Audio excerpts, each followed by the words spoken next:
Hola, ¿cómo están? Bienvenidos y bienvenidas a una nueva edición de Desastres Deconstruidos Podcast. Hoy vamos a hablar de cuidado y perspectiva de género en los desastres.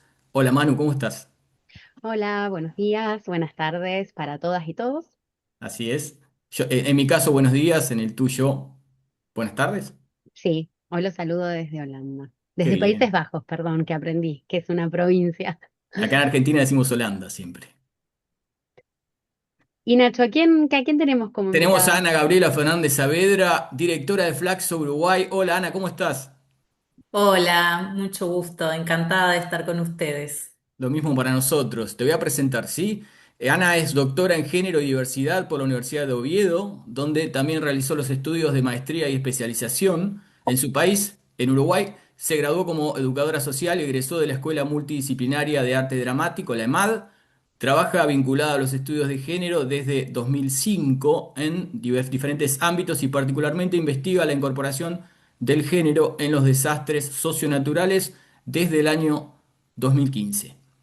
Sí, además Ana se ha desempeñado en organizaciones no gubernamentales, en ámbitos estatales y como consultora también de Naciones Unidas en temas vinculados al diseño, ejecución y evaluación de proyectos. Y en la actualidad forma parte del grupo de investigaciones Génesis, Género, Economía, Salud y Sociedad, y del proyecto Gender In, que es Género y Gestión del Riesgo de Desastres, análisis comparado y recomendaciones de intervención, junto con las universidades de Oviedo, La Laguna, La Rioja y Valladolid de España, las universidades de Chile y Concepción, Chile, y de Flaxo, República Dominicana.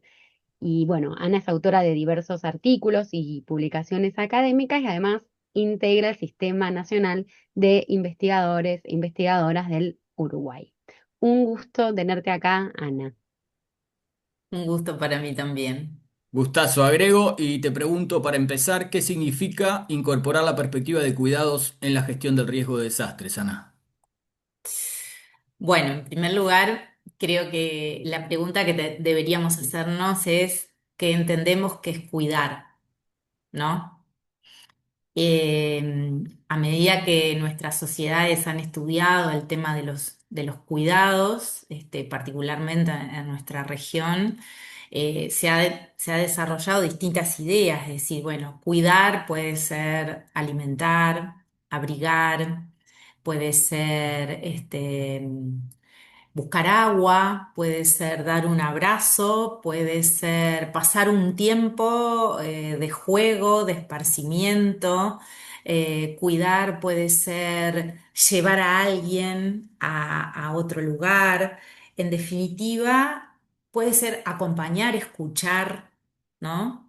La acepción de la palabra cuidar es una acepción bastante amplia que hoy, en este momento, a nivel contemporáneo de nuestras sociedades, desde particularmente los estudios de género, los estudios feministas, se le ha dado un cuerpo teórico, una concepción que tiene que ver con todo esto.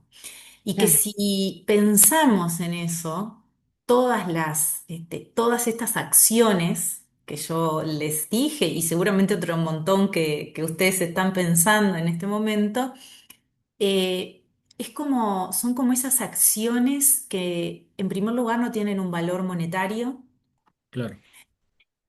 y además suelen ser acciones que no se ven, ¿no?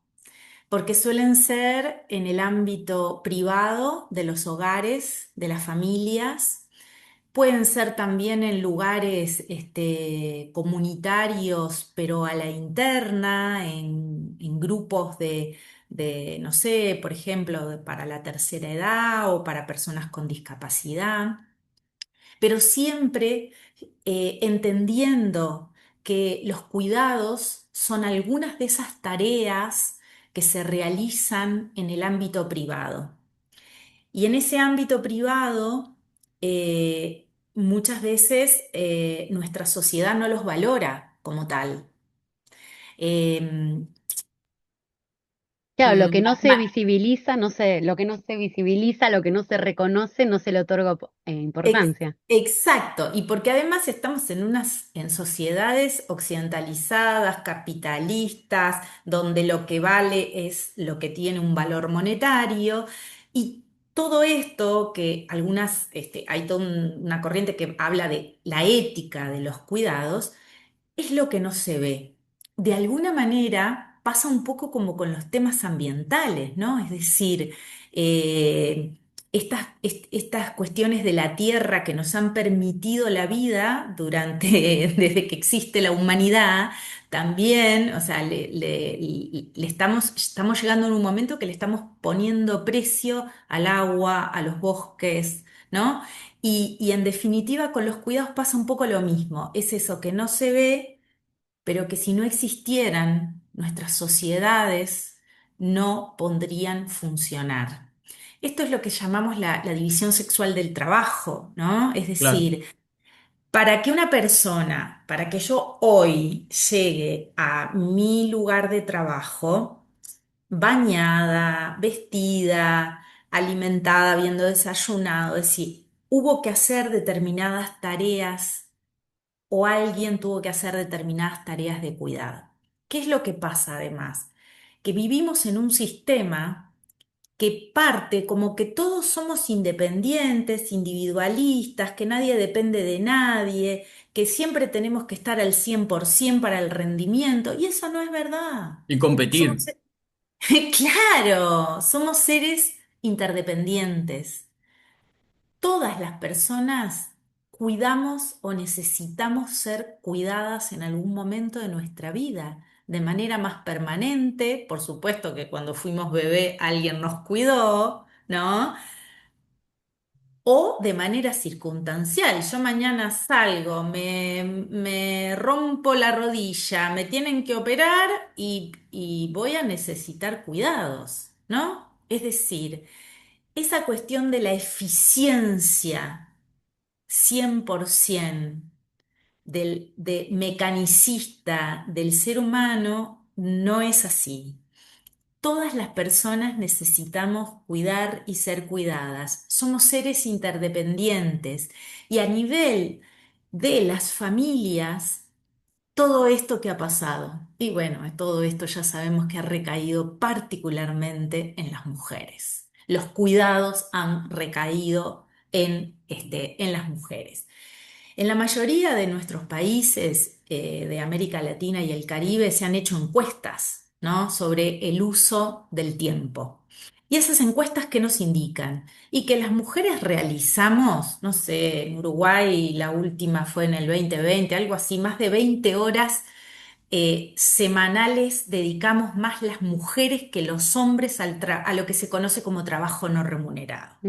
Wow, 2 días remunerados, más o menos. Más de Exacto. 2 días remunerados. Exacto. Entonces, por una parte, estamos sosteniendo nuestra sociedad. ¿Y qué pasa Mm. cuando hay un desastre?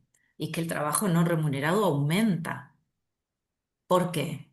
Y porque el mundo se pone patas para arriba, porque hay más personas que cuidar, porque hay más situaciones a la cual si pasa algo que me quedo sin agua, ¿no? Bueno, el abastecimiento del agua, en un 80% en el mundo está a cargo de las mujeres. El Au. abastecimiento del Ir a agua para buscar el agua. uso. Claro. Sí.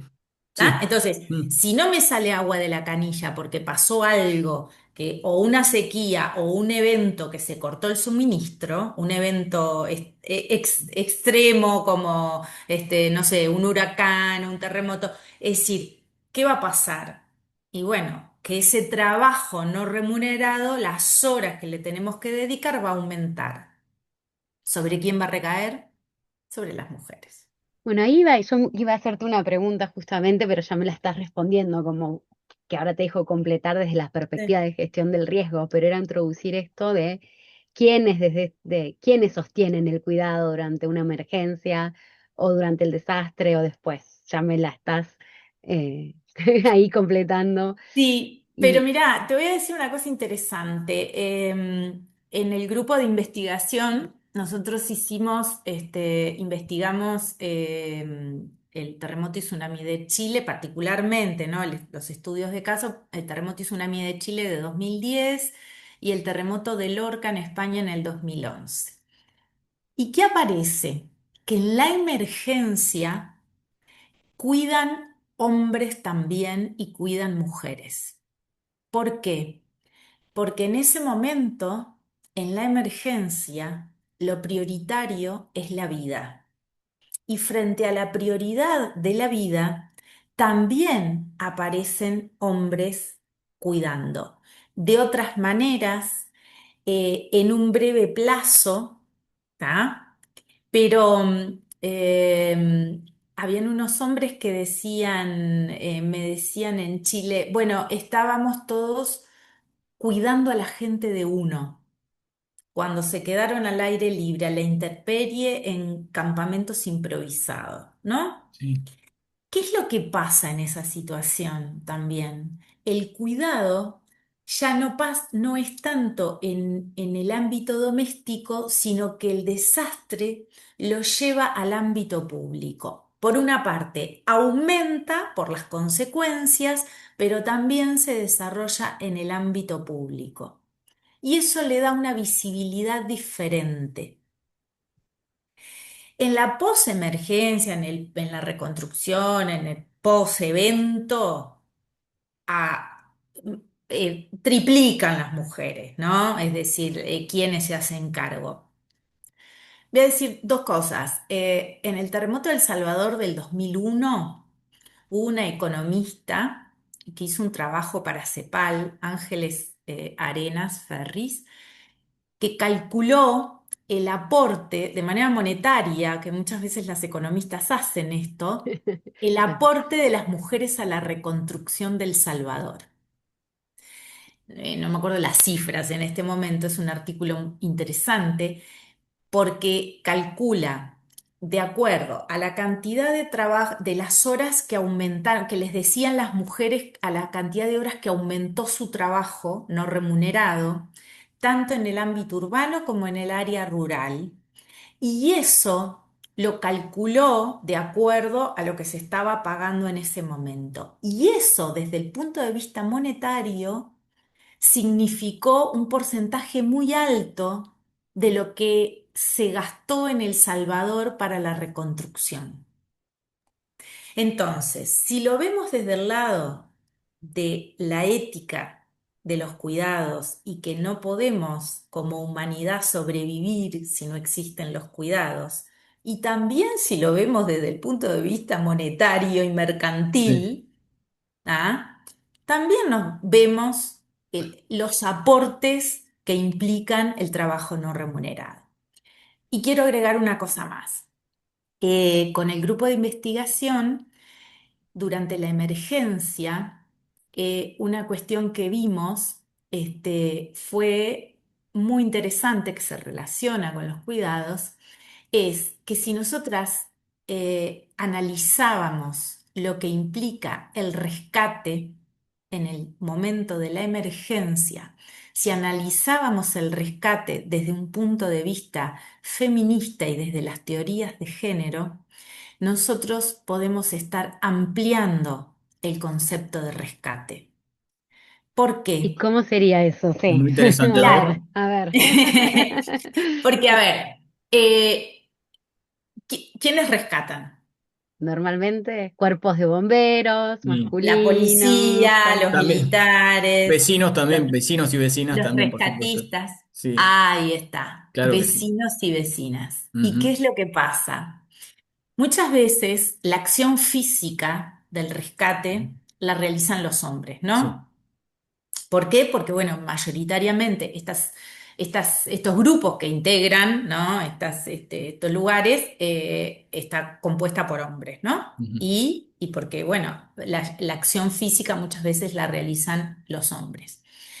Sin embargo, lo que vimos nosotras es, primero, que muchas veces las mujeres rescatan también físicamente, porque de repente cargan niños o Sí, niñas o sacan entre varias mujeres a una persona que está en silla de ruedas o, ¿no? Este tipo de cosas.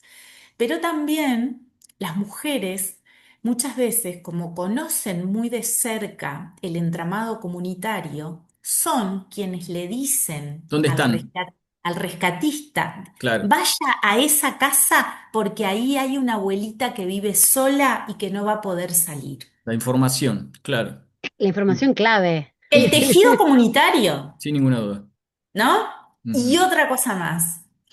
Cuando rescatamos es la acción física, pero también muchas veces es ese abrazo y esa Mm, contención en un momento en que hay personas que la emergencia y la urgencia las deja paralizadas. Me refiero, por ejemplo, a niños, ¿no? Es decir, una vecina que decía, no, un señor era que me decía, no, a mi hijo mayor, 8 años, ¿no? Claro, después tenía un bebé, dice, fuimos y lo dejamos mm, con la vecina no sé quién, ¿no? mm, Es decir, ¿por qué? Porque en ese momento sintieron que esa vecina le podía dar ese abrazo, esa contención en el momento del rescate. claro, Creemos que esto tiene que ver con los cuidados y con la ética de los cuidados, también en la emergencia, y que no puede ser perdido de vista. claro. ¿Y hay algún rol de los estados o qué deberían hacer los estados para proteger, sostener, cuidar esas redes de cuidado justamente?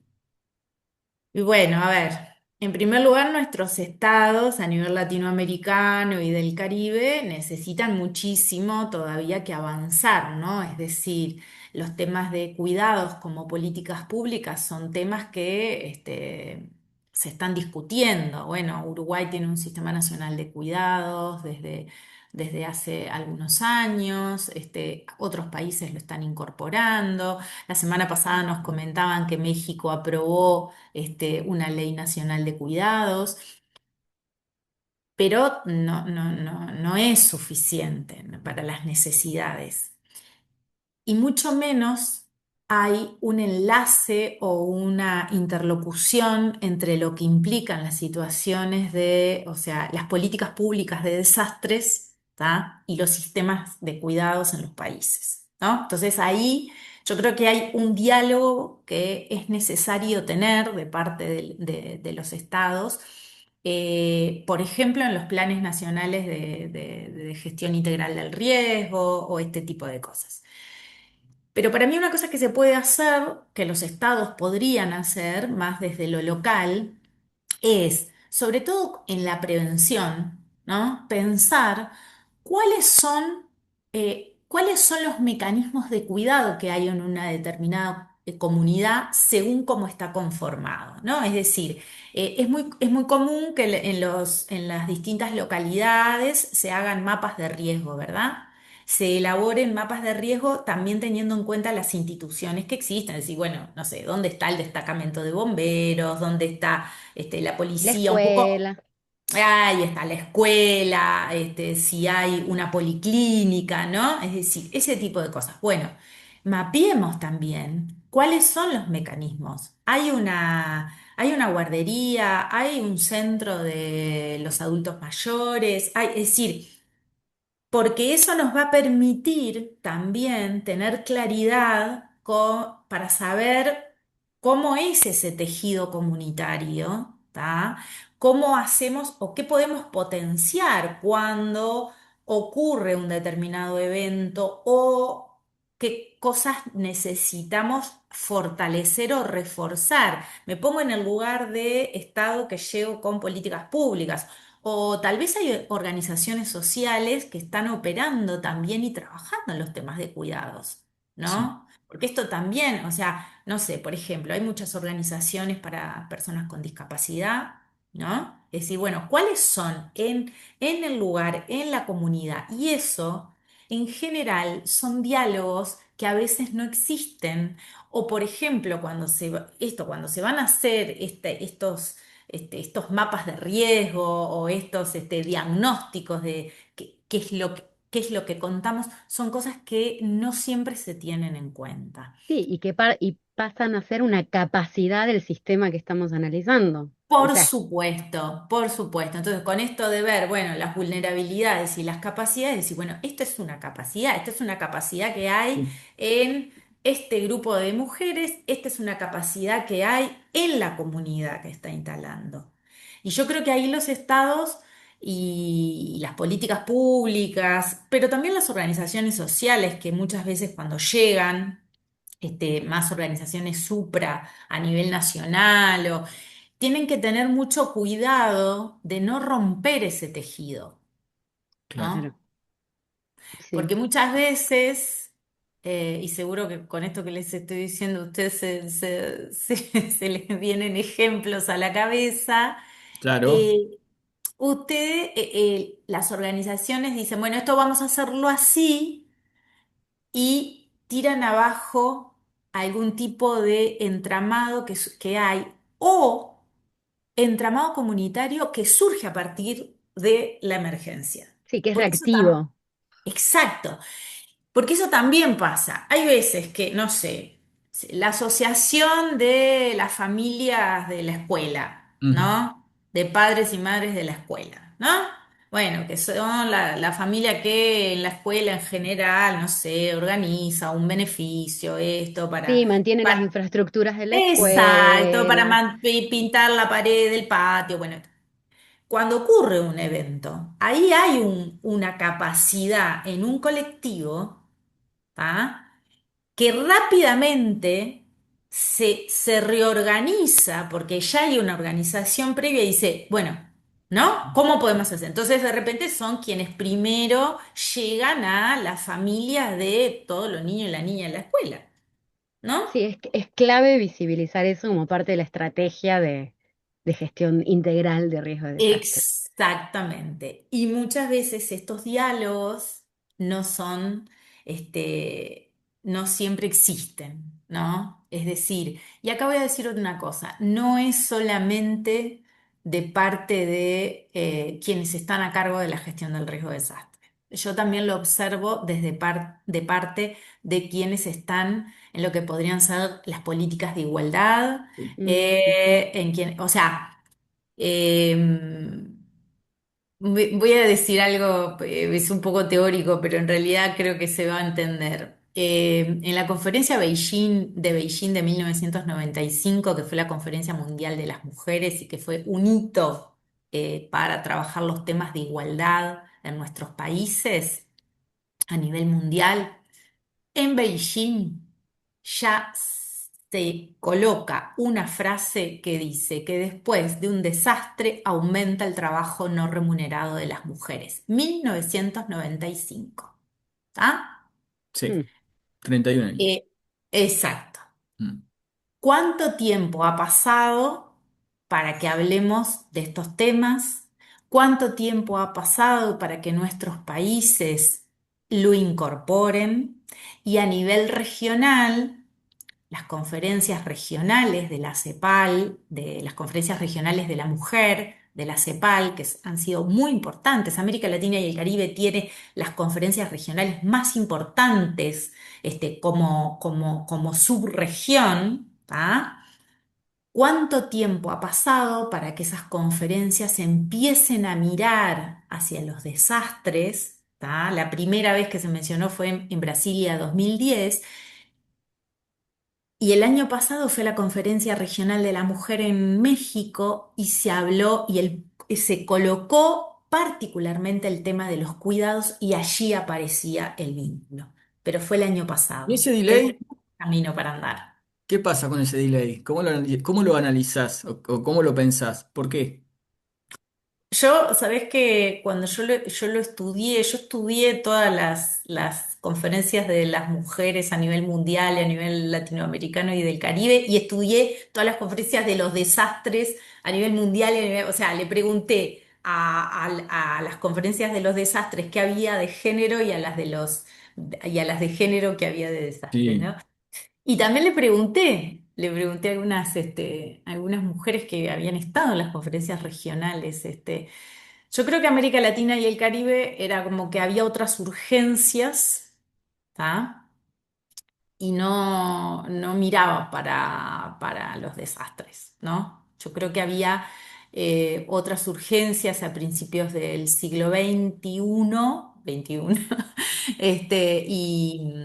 y no reparaba en esto. Creo que ha habido también un avance a nivel de los estudios, quienes estudiamos, que venimos de distintas vertientes, porque están quienes vienen del ámbito de los desastres y se dan cuenta que aparece algo ahí vinculado con las desigualdades de género que dicen que hay que mirar, o quienes investigamos desde los estudios de género y nos hemos metido en los desastres de manera apasionada. Qué bueno. Ana, y justamente, bueno, algo dijiste, ¿no? De las particularidades que tiene Latina y el Caribe, pero a partir de tu trabajo comparado en distintos países, contextos, ¿qué particularidades tiene América Latina y el Caribe en la gestión del riesgo desde un enfoque de género? Bueno, yo creo que acá América Latina y el Caribe tiene, bueno, primero es una región que tiene eventos de distinto tipo, muy marcados y bueno, ustedes lo saben perfectamente y lo conocen hasta mejor que yo, o sea, todos los impactos que hay de los eventos cada vez más extremos, bueno, no sé, hablar de las inundaciones, que creo que es alguno de los fenómenos más recurrentes y que genera mayor cantidad de pérdidas y pérdidas humanas y consecuencias, etcétera, ¿no? Pero América Latina y el Caribe fue la región que puso sobre la mesa el tema de las desigualdades, ¿no? Allá la red, que fueron los pioneros, el tema de lo social, de mirar el desastre desde el punto de vista social, de que no es un evento natural y que hay que integrar esta perspectiva, ¿no? Es decir, entonces, eso por un lado. Por otra parte, América Latina y el Caribe es la región, una de las regiones del mundo más desiguales de nuestro planeta. Y en términos de género, hay desigualdades persistentes que hay que atender, ¿no? Es decir, nosotros no podemos pensar en los desastres sin tener en cuenta la violencia hacia las mujeres. No podemos tener en cuenta los desastres sin pensar en la salud sexual y reproductiva de las mujeres. Y estos son otros temas que también tienen que estar en esos mapas de riesgo porque sabemos que después de un evento de estas características, la violencia hacia las mujeres aumenta.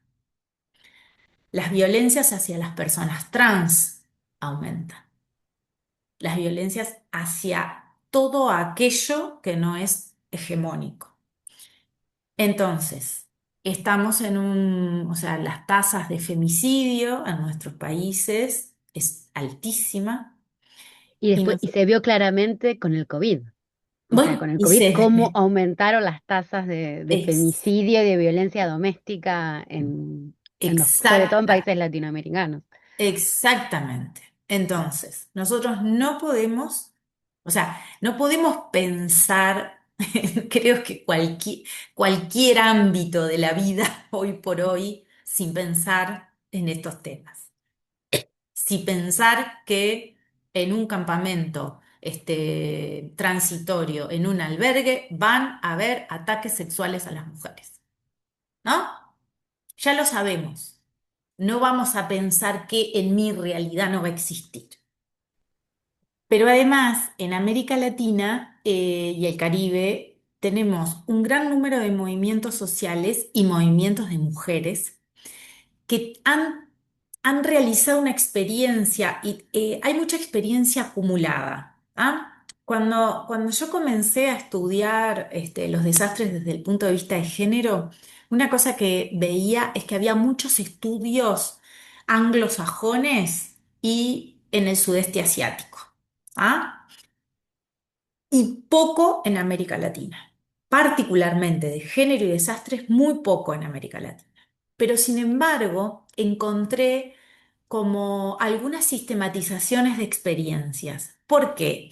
Y bueno, por ejemplo, cuando el huracán Mitch, que afectó a los países de América Central, ahí había muchos grupos de mujeres, que eran grupos de mujeres de otras cosas, que cuando ocurre el evento inmediatamente se ponen a trabajar. Y a partir de ahí, identifican y empiezan a reparar en qué es lo que sucede con un desastre. Entonces, yo creo que acá hay que hacer una conjunción de esto, que es quienes estudiamos, quienes tienen la experiencia en el terreno, ¿no? Es decir, porque estamos hablando de que queremos estudiar para aportar y para generar nuevos conocimientos para que aporten a nuestra realidad. Entonces, yo creo que ahí América Latina y el Caribe también tienen mucho para decir, ¿no? Porque pese a que estamos en un ámbito y en un momento y en un contexto en donde se dice que hay mucha escasez de participación, que la gente es como que le da lo mismo todo. Bueno, no, América Latina y el Caribe sigue teniendo una fuerte movilización social por temas importantes, por temas que les preocupa, que le preocupa a la población, y en los temas ambientales y en los desastres esto ocurre y me parece que es algo que se puede aportar. Y la última cuestión que quería decir Sí. es, tenemos que pensar mucho más en clave de la interseccionalidad. ¿Ah? Ujú. Nuestra región es muy diversa, muy diversa. Estoy hablando de la población indígena, de la población afro, de lo rural, de lo urbano, de las distintas etapas de la vida, de los momentos que podés estar con una determinada discapacidad física, las personas que son eh, diver- eh, Sí, de la neurodivergentes. diversidad, neurodivergentes, perdón, Sí, ahí va. de la diversidad sexual, es decir, yo creo que tenemos que pensar mucho más en clave de la interseccionalidad. Los estudios de género deben ser eh, sí o sí mirados con el lente de la interseccionalidad, y nuestra región es absolutamente diversa, tenemos que pensarlo así, y creo que ahí hay un aporte fundamental para pensar los desastres. Completamente de acuerdo, Ana. Y te hago una pregunta más.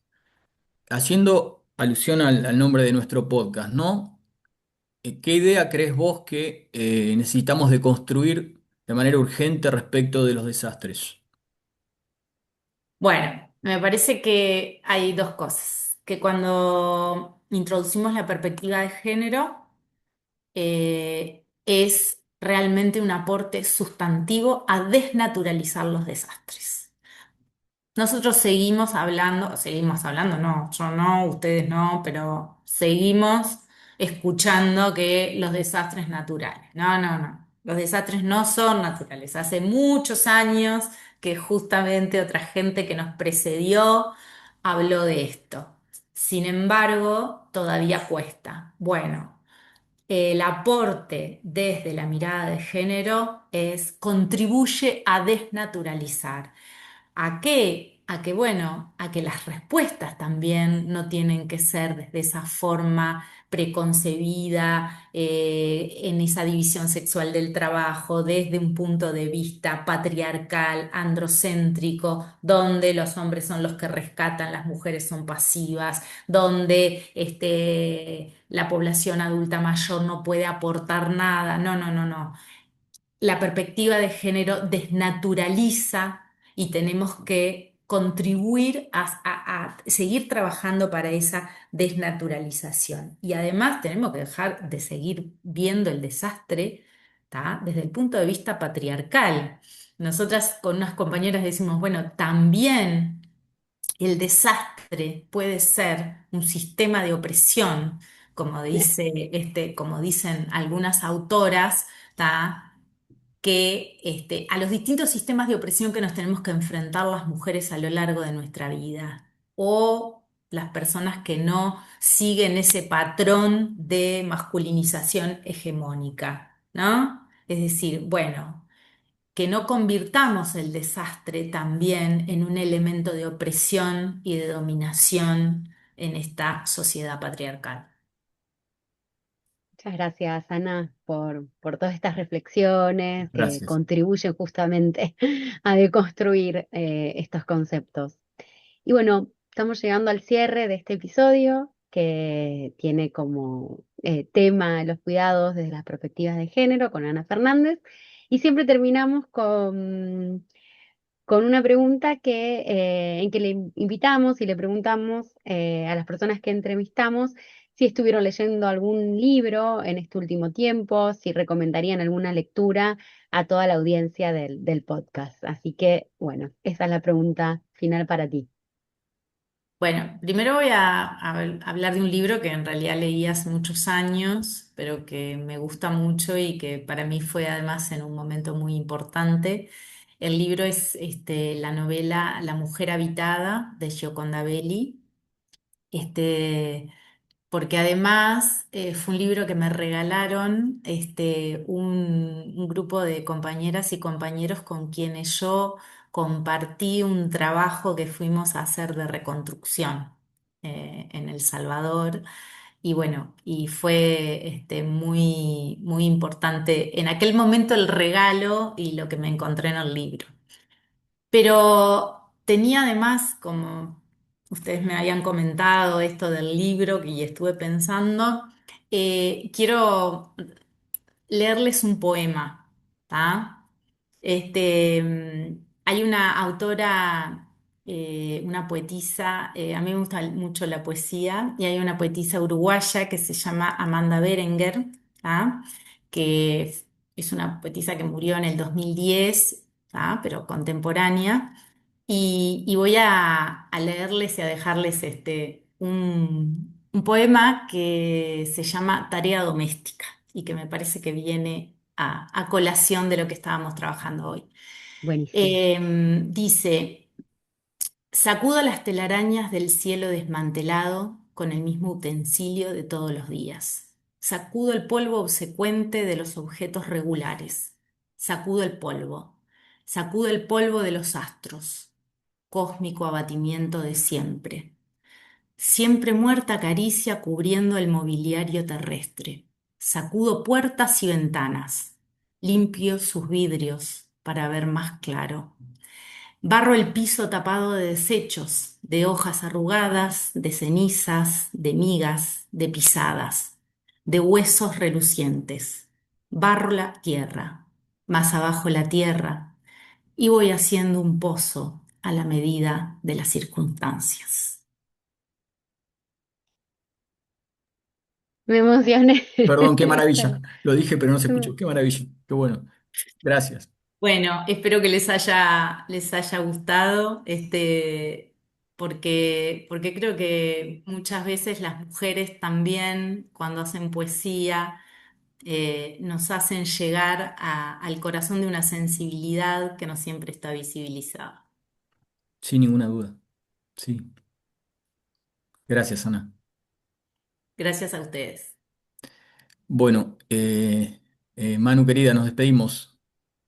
Sí, nos vamos a despedir de este podcast que me dejó Sí, sí, ahí con la quedamos. última poesía como pensando mucho, que eso es el poder, ¿no? Que tiene la Sí, poesía.